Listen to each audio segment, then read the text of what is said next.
The JMU Dukes have been one of the most dominant teams on the offensive side of the ball so far this year, and the defensive side is coming along. But our biggest test comes up against Georgia Tech, not just because they're a ranked team, we've already played a couple of those, but because they are a triple option squad. Now, JMU is a top 15 team in the nation right now. At number 14, this is the highest we have ever been ranked in our career so far. Now, big shout out to the real JMU Dukes. They just beat North Dakota State University in the FCS playoffs, and they're now going to play for the FCS national title in real life. So hats off to them. Big shout out to the JMU Dukes. Now, Joe Disher last week was 19 for 26 for over 200 yards and 2 touchdowns. So again, nothing amazing, but it's a solid, gritty performance that we need from Joe Disher. Now, we're starting the game off with a wide receiver option. Pitch it out to Sean McMahon, and Sean McMahon is showing off that he's a versatile threat. Not just a receiver, but a guy that you can give the ball to in the running game, and he can dominate for you. And speaking of dominating on the ground, Joe Disher gets a first down there, 12 yards on that carry.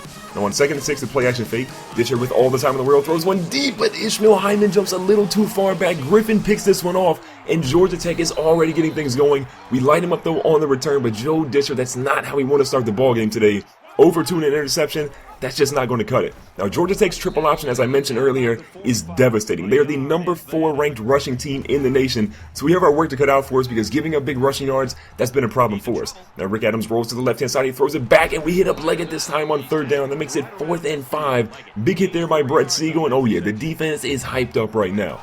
So Georgia Tech does not score. They're forced to punt the ball to us. On 1st and 10, Disher rolls out to the right-hand side. Plenty of room. Sees a guy downfield. Throws it. John Miller, what are you doing? John Miller, really? You got to bail out Joe Disher on that play. You got the defensive back to step up. You got to turn around and catch that ball. Now going back to the read option on 3rd and 2, Joe Disher again finds a way to get these short yardage situations. He's kind of like Cam Newton. We're not going to use him to run a ton, but when he can see the yards like that on those short down conversions, we're absolutely going to get him. But Joe Disher breaks off a long run there, 20 yards, his longest run of the day so far. Now Dodson's in motion. We go to a little bit of read option, play action fake. We get it out to Jordan Dodson in the flats. Dodson jukes back inside, finds a way to get nearly close to a first down. So on 2nd and 3, back to the wide receiver option. It worked earlier. Why not try it again? This time we have Drew Coates out on the right-hand side. Disher's going to pitch it out to Coates. Coates has some room. He gets to the 30 and gets nearly to the 25-yard line on that play. Now 1st and 10 again, Disher back in shotgun. Goes at the left-hand side. Jordan Dodson, get this young fella involved in the offense. What we've seen as a growing trend is when Jordan Dodson's involved, our team does exceptionally well. So you want to get that dude the ball early and often. Now Cardon Johnson gets us down on the 1-yard line. He's a little slow to get up on that play, so we're going to bring in Cameron King here on 2nd and goal. We hand it off to him, and Cameron King gets a touchdown. The true freshman gets yet another touchdown. I believe that's touchdown number 6 on the season. Cardon Johnson has 9. Cameron King has 6. That's a heck of a squad right there. Now Branch gets out here. He misses the tackle. 2nd and 12. Look at this. Barrow's going to try to get the dude down. Finally, we get CJ Leggett on that play. Now 2nd and 8. They've got a man in motion again. Read option. And Leggett goes up the middle. This time Anker's going to try to get him. Barrow finishes the tackle. But that's 12 more yards for Leggett. But wait, he's hurt. I don't want to wish anything bad on a player, but having a dude injured like that who's dominating us, that can only benefit us. But look at this. The backup comes in, and he's even better. This dude gets down on a 22-yard rush inside the 5. They hand it off here. Rick Adams fakes it, though. He goes up to the left-hand side, and Rick Adams gets a 1-yard touchdown run. JMU, you were doing so well on defense in that first drive, but this second drive, we just got obliterated. Now it's the 7-7 ball game here in the second quarter, just under 5 minutes left. Clay Smith's going to try to field this one deep. He moves to the right-hand side, plenty of room here. Oh, Clay Smith's putting on the burners. He's got 90-plus speed. Can he get to the edge? 2 guys trying to chase him down. Clay Smith gets dropped inside the 25, but that's a 75-yard return. A big play for him. Now Disher again with the ball, throws one that could have nearly been intercepted there. Disher is not playing well so far. 2 for 7 and an interception on the ball game. He's got to do better, especially in these red zone situations. Now pass deep, and he finds John Miller. It's just like Joe Disher heard us talking about him. A 23-yard touchdown pass. His 3rd completion of the day gives him a touchdown. I know John Miller says, keep feeding me because I'm trying to eat. Everyone congratulates him on the bench. A great route and a great throw there by Joe Disher. Now Georgia Tech is back on offense, and Lance Davis is making us pay. This dude's going down. He breaks the tackle from Curtis Oliver. He's still going, and somehow we finally get him down after he crosses the midfield marker. And they go back to the read option again. Lance Davis across the middle again. Someone please stop him. Charles Tutt there yokes him down on the ground. But 1st and 10, they're getting in scoring territory. This time McCray gets it. No one can get these dudes. It's like they're getting past the second level. Our defensive front is not getting enough pressure. Our linebackers are struggling, and Rick Adams takes another one into the end zone. A 10-yard touchdown run this time by the quarterback. And oh boy, things are getting really interesting now. And with 2 minutes left here in the first half, Rick Adams is back under center. JMU couldn't do anything on offense, so Georgia Tech has the ball back. They throw a ball to Green here. Green's going to find his way through. He breaks 2 tackles on that one. Ezekiel is finally going to get J.J. Green in that play, but not before he gets 23 yards to get another first down. It would be devastating if Georgia Tech scored this half, so we have to try and stop them. Kyrie Hawkins, though, is going to finally bring down Rick Adams after he gets no yards on that play.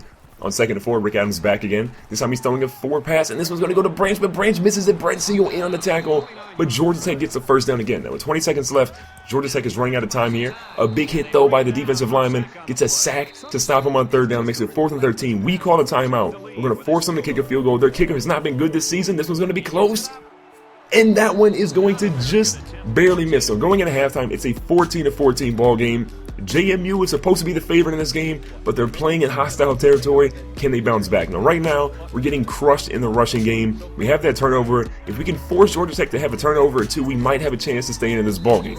Now, a big tackle there by Brett Siegel, only stopping him after 5 yards. Going back to the read option again, Brett Siegel tries to go for the tackle, but he can't get it. And what is going on? Another running back is in this ball game. Rashad Jean Jr. trying to tackle him this time. He does finally bring him down, but Clinton Lynch gets 47 yards in that play. How many running backs does Georgia Tech have? It feels like they have an incredible amount. Lance Davis tries to go up the middle on 3rd and 3. We get a big stop, so it's going to be 4th and 1. They should be kicking a field goal here, but they opt to actually go for it. So on 4th and 1, they're going to go for it. Their kicker has not been good so far this game. They go for the pitch. We got a guy on the edge, and Kyrie Hawkins and Brett Siegel can't stop him. So he gets the first down. This is devastating. The JMU defense, I feel like they've been on the field all game long, and they have more to do here. Now a big stop by Rashad Jean Jr. If anything, he has been clutch today. He gets a big stop in the backfield to stop Rick Adams. Now 2nd and 13, they go back to the triple option. This time Lance Davis holds on to it, and oh boy, another touchdown for Georgia Tech. 14 yards this time by Mikkel Lance Davis. The fullback, the halfback, the quarterback, all of them have been killing us on the rushing game. Now Clay Smith's back to field, another kick return. He had a good one earlier. Can he have the same success? He moves to the right-hand side again. It's been money for him. Jukes back inside. He gets hit out of bounds, but still 28 yards to give us decent field position here in the 3rd quarter. Now a great pass here by Joe Disher. Again, Joe Disher, if he can be consistent, we should be okay. A 21-yard play there. John Miller's 2nd catch of the day, giving him nearly 50 yards in the ball game. Now a pass right here to the flats of Jordan Dotson, but Jordan Dotson gets lit up. What is going on? Jordan Dotson just really hasn't been involved much in this ball game. On 3rd and 3, we throw a pretty bad pass. 4th and 3, will we punt? Will we go for it? Mike Houston opts to go for it here. So 4th and 3, we need something major. We throw to the left-hand side. Jordan Dotson doesn't even see the ball coming. Maybe it was a bad pass by Disher. Maybe Jordan Dotson has his head in the ball game today, but that's not a good look. We now give the ball up. Georgia Tech has a chance to go up by 2 scores if we can't stop him here. Now Brett Siegel and Kyrie Hawkins get a stop in the backfield. On 3rd and 12, he throws it to the right-hand side, and the dude is wide open, golden, with no one even close to him. Andrew Ankara is going to bring him down after 28 yards, though. Now 2nd and 13, they fake the fullback dive. They go to the left-hand side in the QB option. He pitches to the left-hand side. Green has got a chance. JJ Green just gets the first down. So in the red zone now, they hand it off to JJ Green again, and all the room in the world. JJ Green goes in for another rushing touchdown. At this point, it's just embarrassing. The JMU defense has been run all over. So we're going into the 4th quarter. We're down 2 touchdowns against the number 25 team in the league. We should absolutely be controlling this ball game, but that triple option running attack is killing us. Now Clay Smith sparked one for us earlier. Can he do it again? He moves to the right-hand side again. This has been open all game long. He jukes back inside. What a move by Clay Smith. Breaks a tackle, and they drop him at the 45. So 6 minutes left in the 4th quarter. The moral of the story is we need to score, and we need to score quick. So a little bit of a read option fake here. Joe Disher moves to the left-hand side, pitches to Ishmael Hyman. He's going to break a tackle, moves to the right again. And Joe Disher and Ishmael Hyman, that's a connection we haven't seen a lot this year, especially in this season. We've got to do better. Now Disher breaks the tackle. He moves to the right-hand side. The coverage is nearly perfect. We throw one in dicey territory. It's nearly intercepted. Georgia Tech, you have to give them credit in the secondary. They've been killing it. Now moving to the right-hand side, Sinclair is actually in the ballgame now. Joe Disher took a big hit on that previous play, so he's going to be out for a little bit, possibly the rest of the game. We have to see what the doctors say. A pass to Cardon Johnson here. Cardon Johnson makes his way through for the first down. Gets hit hard, but he holds on to the rock, and the offensive lineman help him up and say, keep putting in work, young fella. Now a good fake there by Sinclair. A dicey pass across the middle, and Drew Coates is going to bring that one in. For some reason, Henry Castle's getting credit there, but everyone on the sideline says, Drew Coates, what a catch. Keep doing work. And we're only down 7 now. 4 minutes left in the ballgame. If we can get a couple of stops here, we should be okay. Now a perfect pass by the quarterback, and oh no, another running back, another long run. Can Rashad J. Jr., can Brett Siegel catch him? The answer is no, and Clinton Lynch goes in for a 69-yarder. That's the longest run of the ballgame today. Georgia Tech is a monster on the ground. Now another top 10 team is in trouble right now. Miami's losing to Florida State. They pretty much should lose that game. Big shout out to Florida State for winning that ball game. Now Joe Disher back in the ball game. Goes on the left, and this time he finds Ishmael Hyman. We haven't seen that connection too much. We just talked about it earlier, but a big play by both players there.